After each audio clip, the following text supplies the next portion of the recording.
may sama ka ng loob. At kung sino man ang nakasamaan mo ng loob na wala dito ngayon, humingi ka ng tawad sa Panginoon at patawarin mo siya.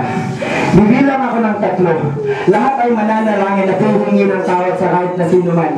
Sa pangalan ng Panginoon Jesus, ang lahat ng tao ito ay hihingi ng iyong katatawaran. 1, 2, 3. Hallelujah! In the name of Jesus, we ask for your forgiveness. We ask for your forgiveness, O God. Allow us to be a very wonderful vessel, to be a useful vessel for your salvation, O God. Forgive us from our sins. Forgive me for my speech.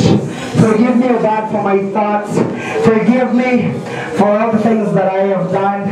Would that be by thoughts? Would that be by works? Would that be by deeds? Would that be by my speech? Would that be on my dreams? O God, I ask for your forgiveness. Ako po, Panginoon, ay nanghihingi ng iyong kapatawaran.